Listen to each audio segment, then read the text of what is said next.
There's a lot of blue in the NFC East, and it might be the black and blue division. Who helped themselves? These are our draft grades for you NFC East fans. Welcome to Locked On NFL Draft. You are Locked On NFL Draft, your daily podcast covering the NFL Draft. Part of the Locked On Podcast Network, your team every day.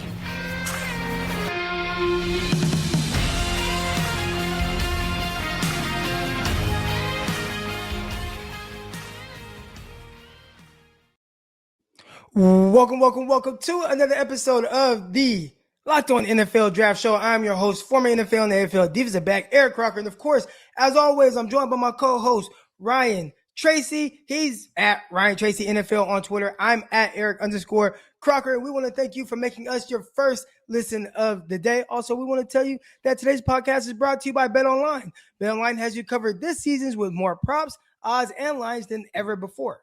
It's BetOnline, where the games starts. And y'all know we are continuing our, kind of what we've been doing, reviewing draft grades and things like that, powering through. I think this is the last of it. We got the NFC East and the AFC East, but we got the NFC East today.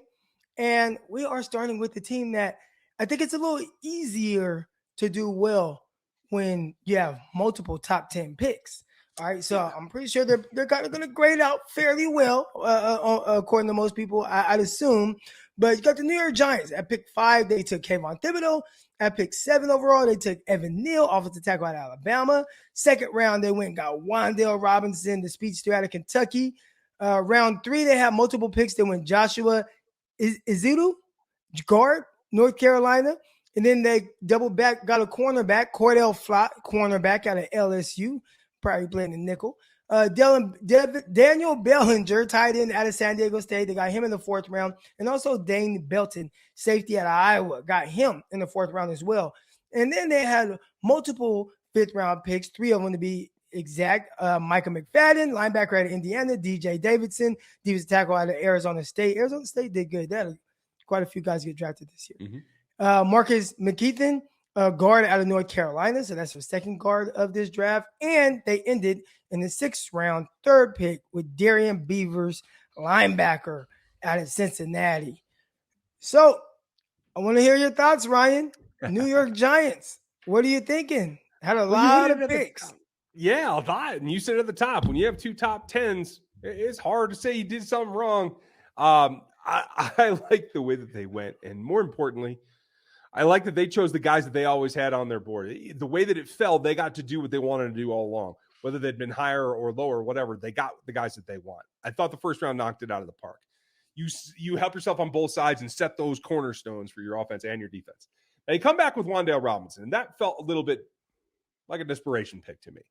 That feels Tony related. That feels like trying to replace a player that does a specific thing on your offense with another one that you think can do something similar. I am always a little trepidatious about that because you never know if a guy's going to be able to slot in and do the same things. Wandel's definitely an explosive guy, though, and I think that his skill set is good. There's going to have to be some adjustment, in my opinion, but if you're not happy with what you're getting or you just want to run 2 guys like that, it makes sense. I like the Flott pick. I think that it was higher than I expected, but it fills a specific role, and that niche is important. I think, honestly, where they made – other than the top 2 picks, the most progress was on day 3. Bellinger, I think, is going to be a versatile weapon to help you try to figure out if Danny's the way you're going to stay. I think that helps him. I like the Belton pick. I think he's solid. Mcfadden is probably the most interesting pick here for me because he's kind of a duality. Like, he's a very good blitzer, and he plays the pass well. He's not like a down-to-down, stop-the-run kind of guy. He's not a workman. He's like either or. And I think that may actually fit when you take a look at the rest of the team because the guy who they got in the 6th and Darian Beavers who can attack the run. And I think he's going to be a special teams guy to start with. He's not the most explosive guy, but I think that those 2 together give you some linebacker depth that can actually help. So overall, I like what they did. They added a couple of pieces on the lines as well. See if they can come along there. I'd give them a solid B. All right. And I like a lot of the moves that they try to make. You talked about at the top. I think most people kind of had these 2 guys going to them, Thibodeau Evan Neal, or some sort of combination of edge rusher and offensive lineman. So they landed two guys that they really like. And I think when you saw the edge rushers flying off the board, you had to go edge rusher first and bank on the Carolina Panthers taking Ekwonu, which is, or Ekwonu, that's what they took, right? So, that made it to where Evan Neal could fall right to them. So I think most people were like, all right, they're going to work in the trenches, which they should. But one thing that was really cool to me was, even outside of the Evan Neal, they went and got two more guards. And this is a team that definitely needed a lot of offensive line help. So, will the 5th round pick, Marcus Mcfadden, make the squad? I'm pretty sure he hopes so. And they hope so as well, because they want to solidify a lot of depth on that offensive line across the board. So going 3 offensive linemen, I really like that. Just, you got to help, one, stay Barkley. Give him some run lanes, make it to where he doesn't have to do everything. And then, two, Daniel Jones. They said they want to do more to start building around him. They haven't done him any justice.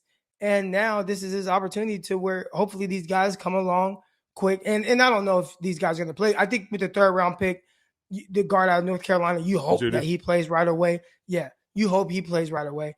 But I like that. Now, the Wandel Robinson pick, that was a little interesting because you look at the receivers that they have right now, and Kenny Golladay, Sterling Shepard, who's coming off of an injury, and then Kadarius Toney. We know the question marks there and what's going on. And then, what about Darius Slayton? And it's almost like he's kind of the forgotten guy, but I think he's talented. And then you have, Richie James. He's kind of I don't want to say a Wandel Robinson clone, but I think Wandel Robinson is the better prospect. But, they have some guys there where it's like, I'm curious to see how it all plays out and what happens with Kadarius Toney, who they were looking to trade. But overall, I like a lot of what the New York Giants did. Even Cordell Flott, he's a guy I really like. I know you said felt a little high. I would have said, he goes somewhere around 3rd, early 4th round. So, to get him with the 17th pick in the 3rd round, I don't think it's too rich. But I like his ability to be able to play outside and inside as well. That was one of my favorite picks of their class. So I'm going to go ahead and give them a solid A, because I don't know how much better they could have done. Now, maybe Giants fans would say, well, they didn't address the quarterback position. And I'm like, well, I think they did with getting Tyrod Taylor. And I always thought Tyrod Taylor was insurance for Daniel Jones. They're going to try to see what happens with him. Is he going to play well? Is he going to flop? Whatever the situation is. And if not, well, we got Tyrod Taylor. Now, his biggest issue is his inability to stay healthy over the last few years. One, not his fault. Guys like lung puncture. Right. And then just had Justin Herbert behind him balling out. And another time he hurt his thumb. He had to miss time. And then, Baker Mayfield, he was number 1 overall pick. So, he has kind of had to deal with that. But the last time we saw him play a full season was with the Chargers right before they got Josh Allen. They went to the playoffs. So Tyrod Taylor, I think he's the insurance. I didn't think that they would draft quarterback. All right. But we're going to see what some more of these guys are doing. All right. Coming up next, we got the Philadelphia Eagles. Can't wait to talk about their class. But first, definitely want to talk to you about our partners over at BetOnline and how they continue to be the number 1 source for all of your betting needs and sports information. Find all the latest odds, news, and sports developments, including this year's basketball playoffs, Major League Baseball scores, fights, and I'm not talking about fights in the stands or anything like that. We're talking about like boxing, fights, UFC, all that good stuff, and even next year's NFL futures. BetOnline is your continued source for all of your sporting wagering information, from live betting to playoffs, esports, and much more. You got a lot of live games going on right now, and as you guys are listening to this, and unfortunately we didn't get it out this morning, but you got a few Game 7s today. Today is Game 7 heaven. You got 4 Game 7s between the NBA and the NHL. And I think NHL has some of the more underrated playoffs. All right. But you want to bet on those things, head over right now to the website today to use your mobile device to learn more about the trends and action going on at BetOnline, where the game starts. We want to thank you for making us your first listen of the day every morning and whatever platform you're streaming on. All right. Shout out to all you, the listeners. But now we're getting into some more of these teams and what they did in the draft, giving out grades. We got the Philadelphia Eagles right now, and they started off round 1. They took Jordan Davis, the big defensive tackle out of Georgia. They also, and you got to include this guy into this draft class, they traded a late first-round pick and got, I don't know, a guy now by the name of A.J. Brown from Tennessee. All right. Then second round, Cam Jurgens, who a lot of people are really high on at the center position out of Nebraska. Then they got Nakobe Dean, linebacker out of Georgia, Kyron Johnson, linebacker out of Kansas, and Grant Calcaterra, tight end out of SMU. So not a whole lot of picks. We just did a whole rundown of the New York Giants, who have felt like they have 15 picks in the draft. All right. You got, 5 picks here. But I think they did very well with just the 5 picks that they got, starting off with Jordan Davis, an extremely explosive interior, not just run defender, I think a lot of people think, but like pass rusher. And I think I like it most because, you pair him next to Fletcher Cox. And what better player to be able to come in and learn from immediately, not just the on-field stuff, but also like how to be a professional and understanding, hey, these are things you have to do, being able to work side by side with him. I mean, I think that's something to put him in Defensive Rookie of the Year category. Yes. Cam Jurgens, center. You had your center retire, right? Their center retired. Gus is coming back, though, and that synergy, I think, is what makes this. I'll talk about that in a minute. So then retire. Yeah, I'll let you get that. But even to have him at center, maybe play guard, early on or whatever. But if you got Kelsey in the building, that's even better. That's even better. Again, having a guy that these guys can learn from. And Kelsey has been an amazing pro at the center position for a long time now for Philadelphia Eagles. Then they got Nakobe Dean. I know shoulder injury, and that's tough. And we'll see. They said it's the medicals why he slid. But I like the value of it as much as anything. And then Kyron Johnson and the tight end. But again, because I love their first 3 picks so much, and obviously the value of Nakobe Dean in the 3rd round, A-. Gotta give them an A-. You would have liked to see them maybe have a few more picks, but I think with the guys that they got, these are guys that are going to come in and they're going to be, for the most part, immediate contributors, especially their first 3 picks. What do you think? Yeah, agreed. I mean, it does all go back to the A.J. Brown acquisition. That's what the rose is on this draft for them, right? But you mentioned it with Jurgens and Kelsey. Kelsey is back. I know technically he has a contract. Looks like it runs through 2026. It's not going to happen. He's going to retire after one more year, right? But it was the fact that Kelsey had some input on Jurgens, has already said that he's happy to mentor him. He thinks that he's a good replacement skill-wise. I think that sets up for the transition. And much like you saw with Alex Smith and Mahomes, not Alex Tannehill. Ryan Tannehill. Ryan Tannehill. This transition, when it's within the organization and you have a willing vet that wants to mentor his replacement, that changes things for an entire franchise, not just for that position or that side of the ball. That changes everything for everyone. And when you take a look at it, what that does is top out the anchor of the offensive line is going to be there. They feel good about what they've done with Mailata and Dickerson on one side, Samalo and obviously Lane Johnson on the other. So you feel like your front is looking decent going forward. You added Calcaterra to a tight end group that is pretty nailed down with Dallas Goedert. I know they like Stoll as well. I'm not so sure, but we'll see. But you have multiple tight ends there. Obviously, you added A.J. Brown. You had Devontae Smith. So you're doing what I think is super smart. And I have a piece that's going to come out on this over on NFL33.com. You guys can check that out and go get subbed. I think this is all set up for what is the perfect scenario for Howie Roseman. He got to build in the lines where he likes to work to set his foundation. He's put tools around the quarterback in Jalen Hurts. They get to take one more year with all those things and reevaluate him. So either you're giving him the tools to take the next step forward and become a top, 12 quarterback, or you're setting it up to yourself that if it doesn't work out, you go take one of this class that probably has 5 quarterbacks in the first round next year and slap them into an offensive line that's already set, multiple outside weapons that's already set, multiple tight ends that are already set. And then you can talk about the running backs. Like, I like Sanders. I think they got something out of Gainwell as well. You can always add running backs. I'm not too worried about that. But I think this sets up organizationally for the Eagles to have an even better draft for what they needed than the Giants did. I give them an A on this one. Oh, nice. Yeah, they did awesome. Again, good grades flying off the board in the NFC East right now. When we get back, coming up next, we'll talk about the last 2 teams, the Dallas Cowboys, America's team, and the Washington Commanders. All right, let's see how they did. But first, we definitely want to talk to you a little bit about our friends over at Built Bar. And I'm not going to lie, this past week I had a package in the mail. It was Built Bar. My wife's like, what is that? I'm like, man, it's Built Bars. They came out with this new flavor, which is amazing. It's birthday cake. My wife loves birthday cake flavored stuff. I do as well. But I was not expecting this one to taste as good as it is. Birthday cake, the new Built Bar is amazing. So much so that my daughter, she grabbed one and now she's been eating all mine. So I had to hide them.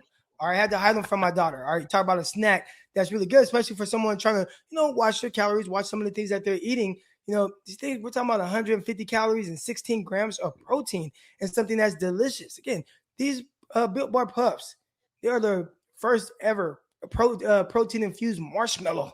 All right, it is amazing. And you can get those as well right now if you head over to built.com and use promo code LOCK15. LOCK15 to get 15% off of your order. All right, we are talking about something that is covered in 100% real chocolate. It's delicious. It doesn't feel like I'm sacrificing anything when it comes to trying to eat better. So go get the Built Bar Puffs right now, or get a regular Built Bar, and they have tons of flavors for you. Any flavor you can think of, they probably have it. And if you can think of something that they don't have, they'll probably come out with it soon, like they did with the Built Bar Puff birthday cake flavor. So again, go to built.com right now, use the promo code LOCK15 and get 15% off of your order. Again, use promo code LOCK15 for 15% off at built.com. All right, let's get to this last couple teams. We got the Dallas Cowboys up, and there was a lot of, back and forth with the Cowboy fans. They didn't really like this draft class too much, but they started off first round, pick 24 with Tyrod Smith, offensive tackle out of Tulsa. Might play guard. We'll see. They second round, they went with D. Williams, the edge rusher out of Mississippi. Jalen Toll, receiver out of South Alabama in the third round. Tight end Jake Ferguson out of Wisconsin in the fourth round. Fifth round, they had 4 picks. All right, Matt Watzko, North Dakota offensive tackle. Deron Bland, cornerback, Fresno State. Damone Clark, linebacker, LSU. John Ridgeway, defensive tackle out of Arkansas, and then they finished up with Devin Harper, linebacker out of Oklahoma State. So what was your initial reaction to this class? Because the fans right now, from what I'm understanding, there has been a ton of pushback. I'll talk about some things I like, but I want to hear your thoughts first. I was a little underwhelmed only because I think there's a lot of risk here, especially when you look at Tyler Smith and Sam Williams. Tyler Smith has some growing to do. We saw him progress, but he's not the most fleet of foot offensive tackle. I think that when you look at Tyron Smith as the bell cow for that position, that's a definite change. You have to bank on him getting more athletic, getting more into the experience, and actually progressing more than maybe the average 24th pick in the first round has been over the last few years. Sam Williams, he's a guy that has some balance issues. He's explosive. He has some power, but he doesn't corner as well as you'd like for a guy in that position. I think that there's some question marks there. Now, obviously, you have Parsons, but you have to get younger and look at the future as well. So I think there's some question marks there. You have to bank on development. Jalen Tolbert, coming up, I like his game, but I think that's a big leap to be a guy that has to perform in the top 3 for this roster as soon as possible. That's a question mark. So all that leads me to be kind of, yes, I can see it all working, but I can't see it all being a sure thing. Probably my favorite pick in terms of a guy that I feel can get on the field and help them right away is Jake Ferguson, because he's uncanny in the way that he moves the ball, he moves the chains. He's a target that is underwhelming on film, but he just gets it done. And I think that that's what it comes down to. They continue their streak of taking injured linebackers in the hope that they recover. Damone Clark is the latest, and I do like his chances for recovery. I think that's smart, and I like Ridgeway's pick there on day 3 in the 5th as well. But I will tell you this, these names, Alec Lindstrom, Marquise Bell, Dontario Drummond, Jaquari Robertson, Malik Davis, those are all their UDFAs. They have a chance that their UDFAs might outplay the majority of their day 3 picks, and that's not something that you say every year. So I'm going to give this one a C, but I think there's upside there. Yeah, and I'm probably going to come with a similar grade. I'll tell you what, the tight end position, that was something that they definitely need to address. You look at it right now, Dalton Schultz, they got him locked up, but Jake Ferguson, he's going to come in and play probably a a pretty important tight end 2 role. Tyler Smith, talked about him, a guy who played tackle at Tulsa. He's going to slide inside and play in that guard position right now, probably left guard. So we'll see what happens. Now, center, that was something that I was like, oh, will they address that as well? I still like Zach Martin and Terrence Steele. He's somebody who his play has kind of been up and down. It was very important for them to get a receiver. So I think going out and getting a Jalen Tolbert, a guy that can, has the ability. Everybody watched the game against Tennessee, destroyed them. But you don't have to come in and be a guy right away, even if you're Tolbert, right? Because you have CeeDee Lamb, you got Michael Gallup, you got James Washington. I think he's going to have some type of vertical role in their offense. So I think they did good there. When you look at a guy like, Williams, you talked about Williams and some of his area, like, hey, he's clearly explosive. We're talking about a guy who ran a 4.46. So clearly they prioritize the athleticism on the defensive side of the ball at that linebacker position. So I like some of what they did. Again, who's going to come in and be that guy right now? You talked about maybe some guys having to kind of be more developmental type pieces, especially when it comes to like Tyler Smith. But he gets to learn. Again, I think this is very important, being able to learn and understand how to be professional from some of the other guys that they're playing with. I think he's going to come in and do well. So I'm going to give them a C as well. But again, I think I like it more than at least a lot of Cowboy fans because they didn't like it very much. And that brings us to our last team today in the NFC East. We have the Washington Commanders. And for some reason, here we go. Got the Washington Commanders, pick 16 overall. They took Jahan Dotson. They traded it back from pick 11, I believe it was, to pick 16, taking Jahan Dotson, receiver out of Penn State. Second round, they had one pick, Fedarian Mathis, defensive tackle out of Alabama. Got Brian Robinson with a comp pick out of Alabama, running back. All right, fourth round, they got Percy Butler, safety out of Louisiana. Fifth round, Sam Howell, a guy who I think a lot of people thought he'd go in, day 2, and he did not. He went a little bit later, day 3. All right, Sam Howell, quarterback out of North Carolina. Tight end, Cole Turner in the 5th round. This is one of my favorite tight ends in this class. That was kind of like the guy I probably stand on the table with. He's kind of a fixed guy. Chris Paul, guard out of Tulsa, and then Christian Holmes, cornerback out of Oklahoma State. But again, I think the Sam Howell one, that's one that's going to be interesting because when you look at Washington Commanders right now, quarterback Carson Wentz, okay, Taylor Heineke, excuse me. And then, okay, well, Sam Howell, you come in, you don't have to play right away. You can sit, you can learn. Hey, you don't even have to be active on game day. But Sam Howell, this is a guy who people were potentially projecting to be a top 10 pick to start that past season. Clearly hasn't happened. And was it because of the drop-off with a lot of his players? They left, right? He lost multiple receivers in Newsome and, gosh, why am I blanking out? Yeah, Dami Brown, who's at Washington as well. And they lost multiple running backs to the NFL. And, I think people maybe didn't know it would affect his play that much, and maybe he didn't elevate as much as you would like. But I think being able to get him in the 5th round and be able to sit behind Wentz and even Heineke, if that's what happens, I like that. All right, so those are probably my favorite things that they did there with some of their picks. Looking back, again, Cole Turner, like that. We're talking about a guy who's a legit flex tight end. You can split him out wide, especially in the red zone. He's a guy you actually line up at receivers. He can run slants, use his body to shield off defenders. The jump ball, he's a terrific pass catcher from that standpoint. Not the fastest guy, but he's a big mover, and he does a really good job of setting up in windows, things like that, making terrific catches. So he's more of a receiver than tight end. We're talking about a 6'6", 200 and almost 50-pound type guy. So like a lot of what they did, Chris Paul guard out of Tulsa, but it starts with Jahan Dotson and getting our guy Terry McLaurin a little bit of help on the outside. I think he's going to come in and play pretty much right away. They got Curtis Samuel, but I don't know. And I'm still waiting to see what happens with Dami Brown. But overall, I'm going to give them a B- just because I think I really like some of the value they got there, especially with getting Sam Howell in the 5th round. Okay. I don't know that I'm that optimistic on it. I got to tell you, when I look at the wide receiver core, and I was big on Jahan Dotson. I had him in the 1st round. I was one of the few that had him in the 1st round, but 16, that feels like a reach to me. I think originally they maybe wanted the kid out of Ohio State that went to Olave. No, not Ohio, that went to the Wilson. Garrett Wilson. I think they wanted Garrett Wilson, and once he got picked at 10, it's like, all right, let's trade back and get a guy with a similar skill set. That's fair. I don't know that I would say it's exactly a similar skill set. Anyway, we'll argue about that some other day. But the other thing that concerns me is if you did that as a reaction, that's a problem because you can't be reactive. You got to trust your board. It looks to be like they trusted their board. Maybe they just had him higher than I did. But my concern about the wide receivers is they're all a little bit undersized. Terry McLaurin, Samuel, and now Jahan. I think they could do well, but it feels like you're running 3 point guards. You know what I mean? And you have to make that work. I don't know that Carson Wentz is the guy that gets that done.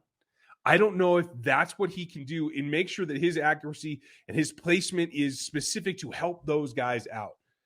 I'm really interested to see what Diamond Brown does because I feel like in the second year, he might be able to take a step forward. And the way you mentioned it with Howell, I think that was a really smart selection because if you want to make the investment in the quarterback, having his best previous receiver already on the roster, I think helps both of them mentally. Maybe not this season. Maybe Howell doesn't get a shot because you do have Heineke that has won some games for you in the past. So that's a bit of a question, but I think that sets you up for the future to really explore what he can give you. And I think in the second and third, it's smart to rely on programs that have been efficient and successful by taking 2 Alabama players at positions of need for you. I think you give yourself the option to have all 3 of your top 3 picks actually pay off. I think that's solid. You stole my thunder with Cole Turner because I think that's the steal of this pick that might actually give them some contribution right away. I like this. I'm not as high as you, but I'll give him a C. Yeah, Cole Turner, he's going to have to try to come in and beat out Logan Thomas and John Bates. And Logan Thomas, terrific tight end. Bates, we'll see if he can kind of see him to be the tight end too. But that's going to do it for this episode, kind of recapping the NFC East draft grades. Got the AFC East coming up next tomorrow. Of course, you guys, keep it locked right here. Leave the reviews, 5 stars, all that good stuff. Comments, all that. We look at all that stuff. We appreciate it. And we're going to keep it rolling. But until next time, we'll see y'all. We are out. Peace.